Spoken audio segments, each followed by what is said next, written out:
Можно ли таджиков назвать патриотами своей страны? Досмотрите это видео до конца, и вы узнаете, в чем проявляется патриотичность народа Таджикистана. Подписывайтесь на наше обновление, чтобы следить за всеми нашими видео на канале.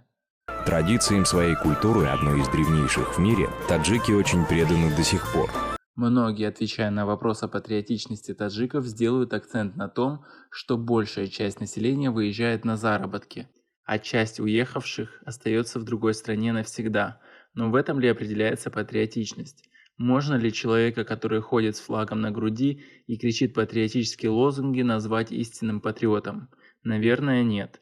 Мнимая патриотичность сейчас присуща многим. Люди считают, что главное то, что они показывают, а не то, что думают и чувствуют. Согласны ли вы с такой позицией? Свои ответы пишите нам в комментариях под этим видео.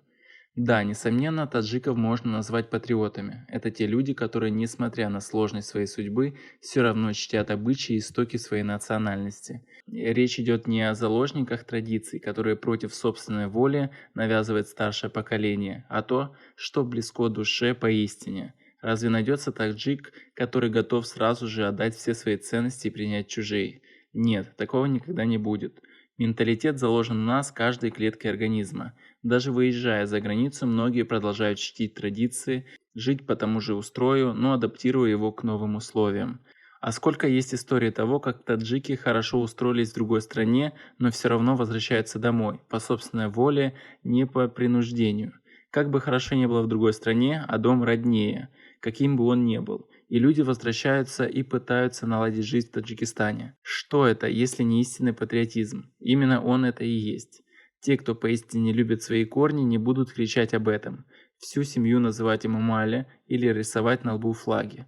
Это те, которые, несмотря ни на что, прививают детям свою культуру, учат их традициям предков и помнят свои истоки.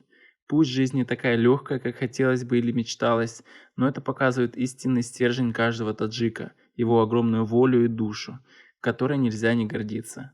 Младшее поколение очень любит таджикскую литературу и язык, а старшее поколение гордится тем, с каким интересом дети изучают культуру, обычаи и традиции своего народа. На этом у нас все. Ставьте лайк и делитесь со своими друзьями этим видео. Также не забывайте подписываться на наш канал. До скорой встречи.